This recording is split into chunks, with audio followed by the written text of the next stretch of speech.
Chapter 1, A Chance Encounter. I never thought I'd be the type of girl who falls for someone else's boyfriend. Especially not my roommates. But life has a funny way of throwing curveballs when you least expect them.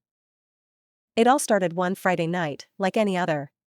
The bar was packed, music thumping through the speakers, and I was behind the counter, serving drinks, mixing cocktails, and flashing smiles at the regulars.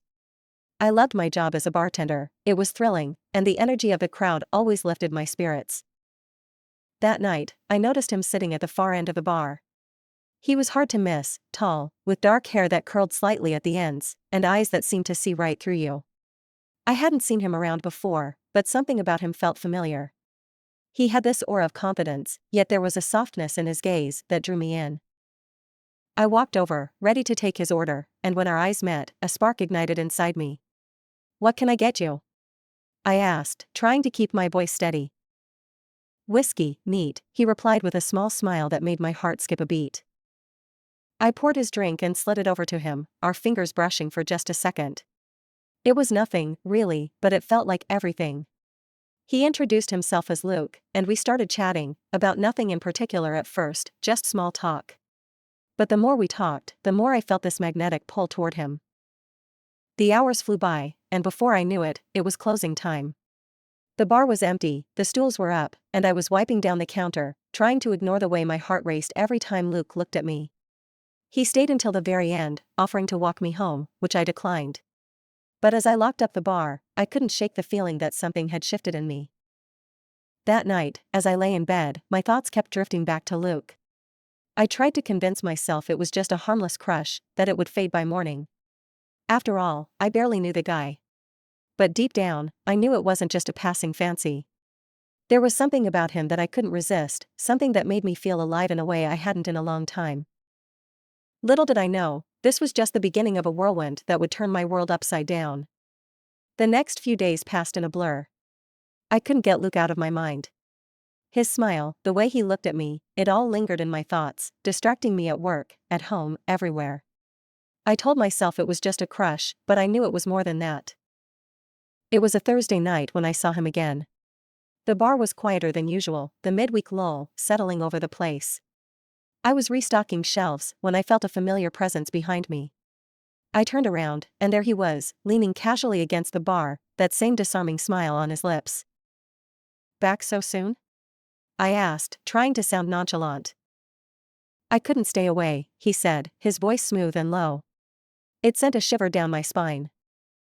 We fell into an easy conversation, and it felt like no time had passed since our last encounter. As the night wore on, the bar slowly emptied until it was just the two of us again. This time, I didn't mind. In fact, I looked forward to these moments alone with him. When I finished my shift, Luke offered to walk me home again. This time, I didn't say no. The streets were quiet, and the night air was cool against my skin. We talked as we walked, and I found myself opening up to him in ways I hadn't with anyone in a long time. He listened intently, his eyes never leaving mine, and I felt an unspoken connection growing between us. When we reached my apartment building, we stood outside for a moment, neither of us wanting to say goodbye. I could feel the tension between us, a palpable energy that made my heart race. Before I knew it, he was leaning in, and I didn't pull away. His lips were warm and soft against mine, and for a moment, the world seemed to stop. It was as if everything I'd been holding back came rushing to the surface. The kiss was brief, but it left me breathless. We parted, both of us a little dazed, and he whispered goodnight before turning and walking away. I watched him go, my heart pounding in my chest, and all I could think about was how much I wanted to see him again. When I got inside, my roommate, Emma, was sitting on the couch, flipping through a magazine. "Late night?" she asked without looking up. "Yeah, just a long shift," I replied, trying to keep my voice casual.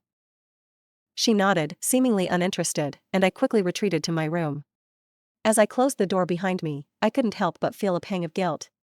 I wasn't sure why, but something about keeping Luke a secret didn't sit right with me. Still, I couldn't bring myself to tell Emma. Not yet. Over the next few weeks, Luke and I continued to see each other. It started with him coming to the bar every few nights, then walking me home, and soon we were spending more time together outside of work. We'd grab coffee, go for walks, and talk for hours about everything and nothing. It felt so natural, so easy, that I didn't stop to think about what it all meant. But as our relationship grew deeper, I couldn't ignore the nagging feeling in the back of my mind. I was falling for him, hard, and I didn't know where it would lead. Part of me wanted to tell Emma about Luke, to be honest with her about what was happening, but another part of me was scared of what she might say, scared of what this meant for us. One night, Luke and I ended up back at my place after a late shift. Emma was out with friends, so we had the place to ourselves. We were sitting on the couch, talking and laughing, and before I knew it, we were kissing again, more passionately this time.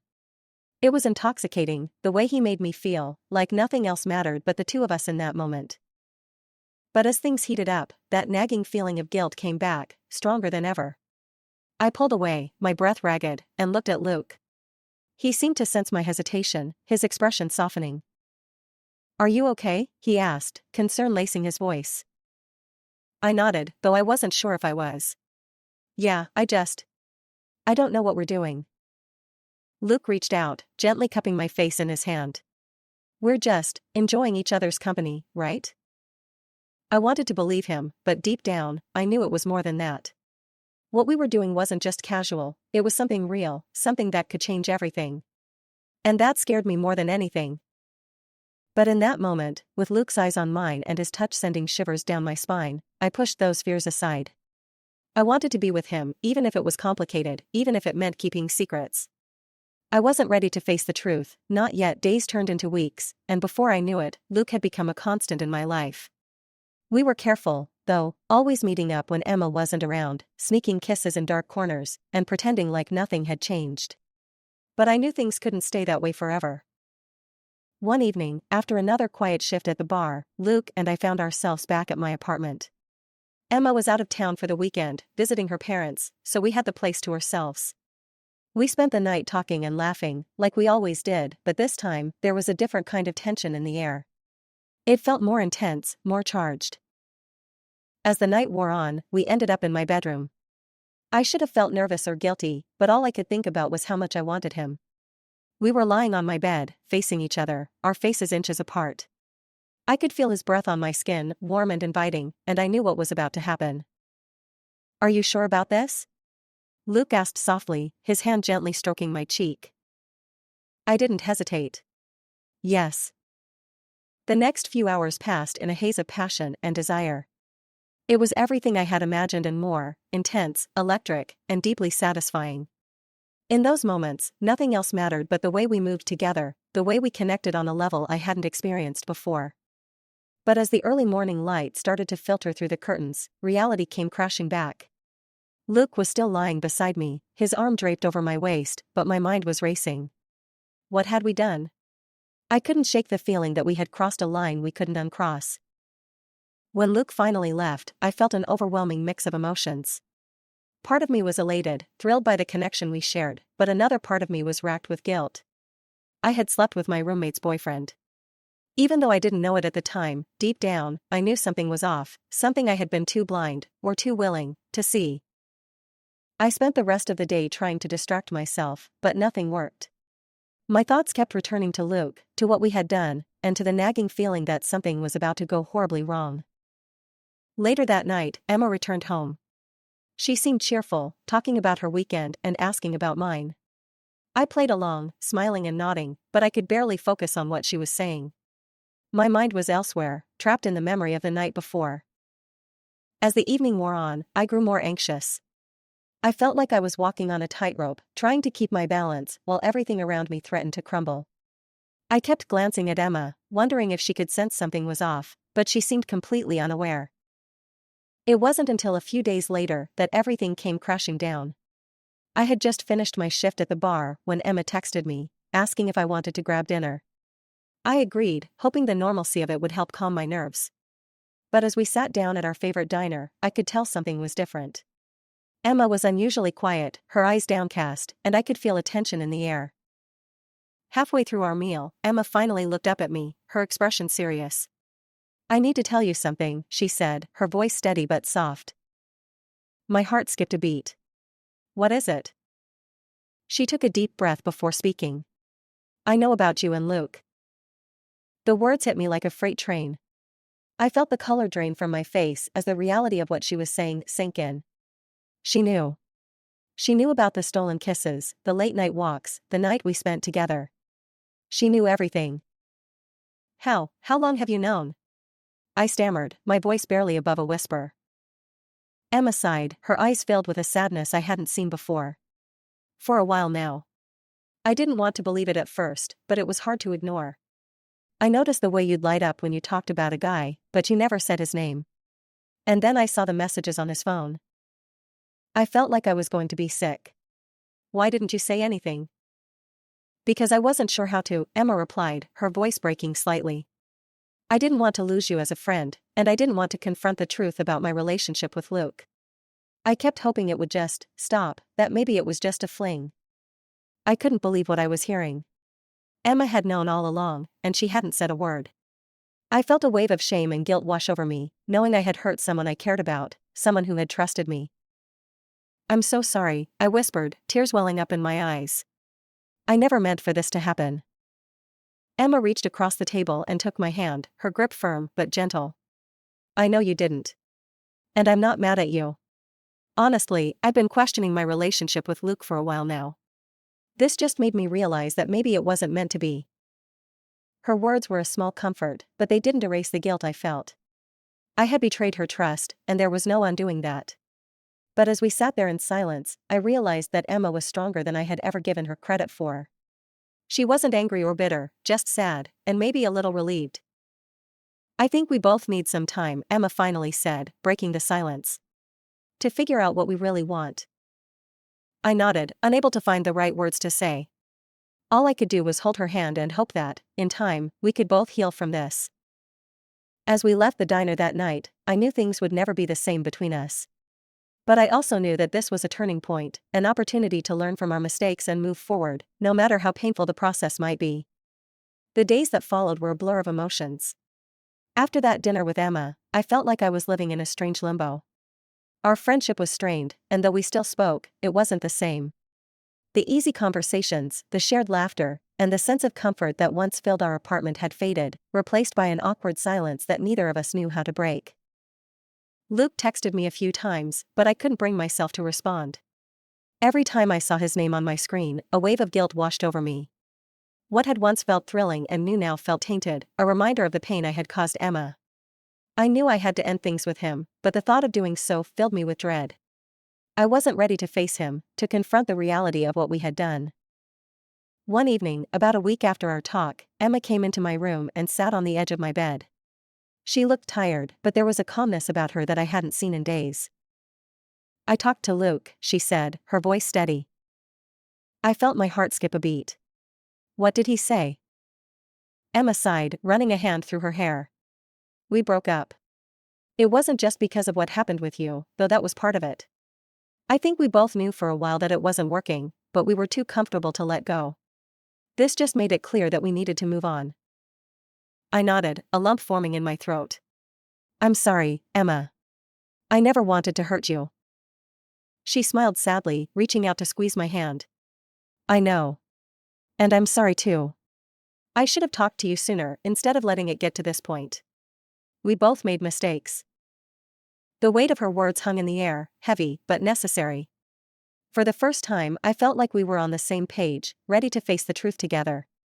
It wasn't going to be easy, but it was a start. Are we going to be okay? I asked, my voice barely above a whisper. Emma took a deep breath before answering. I think so. But we need to give each other some space, at least for a little while. Maybe I'll stay with my parents for a bit, just to clear my head. I understood. We both needed time to heal, to figure out who we were outside of this tangled mess. That sounds like a good idea. Emma stayed with me for a while longer, and we talked, really talked, for the first time in weeks. We didn't dwell on the past or what had happened with Luke. Instead, we focused on what was ahead, on how we could rebuild our friendship, even if it took time. The next day, she packed a bag and left for her parents' place. The apartment felt emptier without her, but it also felt like a blank slate, a chance to start fresh. I spent the weekend cleaning, rearranging furniture, and trying to create a space that felt more like my own. It was therapeutic in a way, helping me process everything that had happened. Eventually, I knew I had to talk to Luke. I couldn't avoid him forever, no matter how much I wanted to. So, I texted him, asking if we could meet. He agreed, and we decided to meet at a small cafe near the bar where I worked. When I walked in, I saw him sitting at a corner table, looking out the window. He looked up as I approached, and I could see the tension in his eyes. This wasn't going to be easy for either of us. "Hey," he said softly as I sat down. "Hey," I replied, unsure of where to start. We sat in silence for a moment, both of us gathering our thoughts. Finally, I spoke. "Emma told me about the breakup." He nodded, looking down at his coffee. "Yeah, it was time. We both knew it." I bit my lip, trying to find the right words. "Luke, what happened between us, it was a mistake. I should have never let it get that far, especially knowing you were with Emma." He looked up at me, his expression conflicted. "It wasn't just your fault, you know. I made those choices too." "I know," I said, my voice trembling slightly. "But I can't keep seeing you. Not like this. It's too much, and it's not fair to any of us." Luke sighed, rubbing his temples. "I get it. I really liked you, though. I still do." "I liked you too," I admitted, "but that doesn't make this right. We both need to move on, for Emma's sake and for our own." He nodded slowly, as if he was accepting the truth for the first time. "You're right. We can't keep doing this." We sat in silence for a few moments, the weight of our decision settling in. It hurt, letting go of what we had, but it was the right thing to do. We finished our coffee, exchanged a few more words, and then said our goodbyes. It felt final, like closing a chapter of my life that I wasn't sure I was ready to leave behind. As I walked home, I felt a strange mix of emotions, sadness, relief, and a glimmer of hope. It wasn't going to be easy, but I knew I was on the path to healing, to finding myself again outside of the chaos that had taken over my life. In the weeks that followed, I focused on rebuilding my relationship with Emma. We talked more, spending time together whenever she visited from her parents' place. It wasn't perfect, and there were still moments of awkwardness, but we were both committed to making it work. I also spent more time alone, reflecting on what had happened and what I had learned. It was a painful experience, but it taught me a lot about who I was and what I wanted. I realized that I needed to be more honest with myself and the people around me, to not let fear or desire cloud my judgment. Eventually, Emma moved back in, and though things weren't exactly the same as before, they were better in some ways. We were more open with each other, more understanding. We had both grown from the experience, and while there were still wounds to heal, I knew we'd get there. As for Luke, he faded from my life, becoming a memory of a time when I let my heart lead me astray. I didn't regret the feelings I had for him, but I knew now that it was a chapter that needed to be closed. It was time to focus on the future, on building a life that was true to who I was. And so, life went on. It wasn't perfect, but it was real. And for the first time in a long time, I felt like I was on the right path, one that would lead me to a place where I could be truly happy. Like and subscribe to The Tale Teller for more.